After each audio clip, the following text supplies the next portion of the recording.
commissaire de police principal, Mamadou Lamarana Diallo, chargé du commissariat central de Saint-Louis. Au nom de l'inspecteur général de police, M. Mamseydou Ndour, directeur général de la police nationale, je m'en vais vous faire part d'une importante intervention que la police a eu à faire au niveau de la ville de Saint-Louis.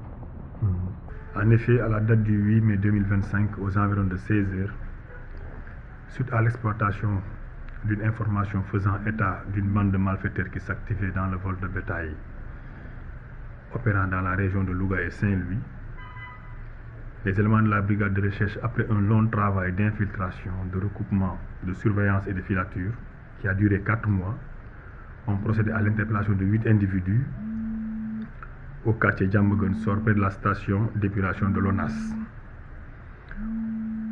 Cette interpellation fait suite au moment où 3 individus à bord d'un véhicule se chargeaient de livrer du bétail volé à un receleur établi dans ce dit quartier.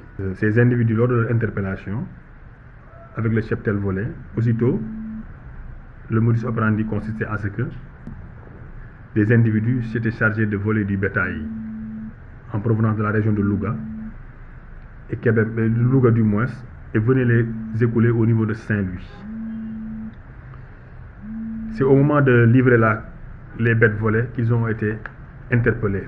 Une perquisition a aussitôt été faite dans le domicile du receleur, et la perquisition a permis de mettre la main sur un cheptel composé de 54 bêtes, composé de chèvres, de bœufs au nombre de 9, de 23 caprins, de 13 béliers, 7 agneaux et 2 cabris.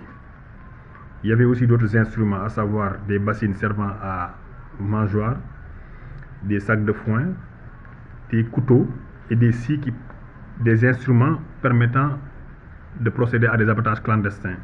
5 pots de petits ruminants fraîchement dépecés et de pots de bovines fraîchement dépecés aussi ont été retrouvés sur les lieux, ainsi que des crochets pour abattoir. S'y ajoutent 2 pélicans qui constituent des espèces protégées. Tout ce cheptel-là a été consigné au poste pour être éventuellement restitué à leurs éventuels propriétaires, qui sont en train de se présenter d'ailleurs au fur et à mesure avec leurs déclarations. Pour ce qui est des pélicans, ils ont été mis à la disposition de l'inspecteur régional de forêt pour être remis dans leur état naturel. Pour cela, nous invitons toujours les populations à s'activer toujours dans le partage d'informations au niveau des services de police, parce que ce réseau d'abattage clandestin était connu des populations, mais ils n'avaient pas porté ça à notre connaissance. Il a fallu un long travail de filature et d'investigation des informations qu'on a reçues qui nous a permis de démanteler ce réseau. Nous invitons les populations toujours à dénoncer les faits qu'ils sont en connaissance au niveau de leur localité. Ces dénonciations-là peuvent être faites de manière anonyme. Ils peuvent même venir au niveau du bureau, voir le chef de service et lui en parler discrètement, et des mesures seront prises pour annuler tout fléau ou un fait qui constitue une gangrène pour la société.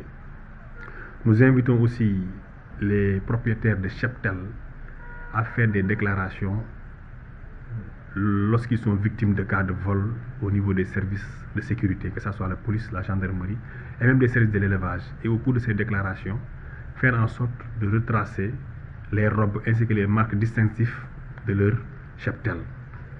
Et aussi s'approprier certaines marques, c'est-à-dire essayer d'identifier leur cheptel qui divague, pour que quand ils sont volés, que la découverte soit beaucoup plus facile lorsqu'ils seront fait la déclaration.